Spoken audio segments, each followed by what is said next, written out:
വെടിനിർത്തൽ നിലനിൽക്കുന്നതിനിടെ ദക്ഷിണ ഇറാനിൽ യു.എസ്. സൈന്യം ആക്രമണം നടത്തിയതിലെ കൂടുതൽ വിവരങ്ങളാണ് പുറത്തുവന്നിരിക്കുന്നത്. ഹോർമോസ് കടലിടുക്കിൽ മൈനുകൾ സ്ഥാപിക്കാൻ ശ്രമിച്ച ഇറാനിയൻ റവല്യൂഷണറി ഗാർഡ് കോറിന്റെ ബോട്ടുകളും ഒരു മിസൈൽ വിക്ഷേപണ കേന്ദ്രവുമാണ് യു.എസ്. ലക്ഷ്യമിട്ടത്. അമേരിക്കൻ സൈനികർക്കെതിരെയുള്ള ഭീഷണി തടയാനും തങ്ങളുടെ സൈനികരെ സംരക്ഷിക്കാനുമാണ് ഈ നീക്കമെന്ന് യു.എസ്. സെൻട്രൽ കമാൻഡ് അറിയിച്ചിട്ടുണ്ട്. ഹോർമോസ് കടലിടുക്കിൽ മൈനുകൾ വിരിക്കാൻ ശ്രമിച്ച 2 IRGC ബോട്ടുകളും അമേരിക്കൻ യുദ്ധവിമാനങ്ങളെ ലക്ഷ്യം വെച്ച ബന്ദർ അബ്ബാസിലെ മിസൈൽ കേന്ദ്രവുമാണ് തകർത്തെറിഞ്ഞത്. എന്തായാലും മാസങ്ങളായി തുടരുന്ന വെടിനിർത്തൽ ചർച്ചകൾക്കിടയിലും ഇറാനെതിരെ വീണ്ടും കടുത്ത സൈനിക നീക്കവുമായിട്ടാണ് അമേരിക്ക രംഗത്ത് വന്നത്.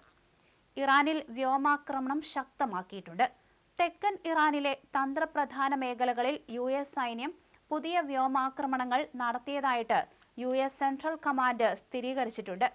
ഇറാന്റെ മിസൈൽ വിക്ഷേപണ കേന്ദ്രങ്ങളും തകർത്തെറിഞ്ഞു എന്നാണ് പറയപ്പെടുന്നത്. അതേസമയം ഇതിനെക്കുറിച്ചുള്ള കൂടുതൽ വിവരങ്ങൾ പുറത്തു വന്നിട്ടില്ല.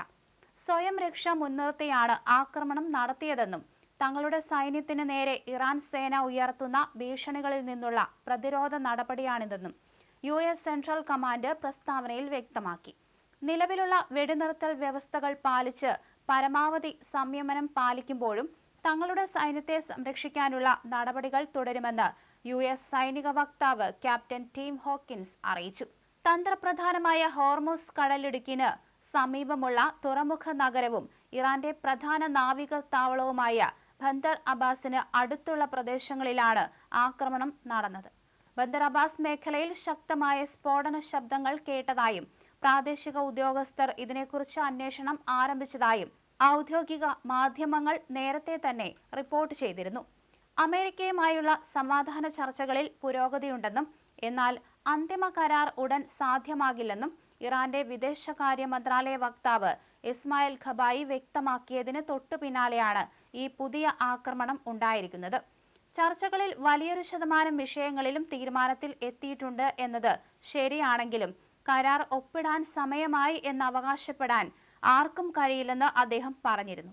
തിങ്കളാഴ്ചയോടെ ഇരു രാജ്യങ്ങളും തമ്മിൽ ധാരണയിലെത്താൻ സാധ്യതയുണ്ടെന്ന് യു.എസ്. വിദേശകാര്യ സെക്രട്ടറി മാർക്കോ റൂബിയോ വ്യക്തമാക്കിയതിനോട് പ്രതികരിക്കുകയായിരുന്നു അദ്ദേഹം. അതേസമയം യു.എസുമായുള്ള സമാധാന കരാറിനായി ഇറാന്റെ മുഖ്യ ചർച്ചാ പ്രതിനിധിയും വിദേശകാര്യമന്ത്രിയും നിലവിൽ ഖത്തർ പ്രധാനമന്ത്രിയുമായി ദോഹയിൽ കൂടിക്കാഴ്ച നടത്തുന്നുണ്ടെന്നാണ് റിപ്പോർട്ട്.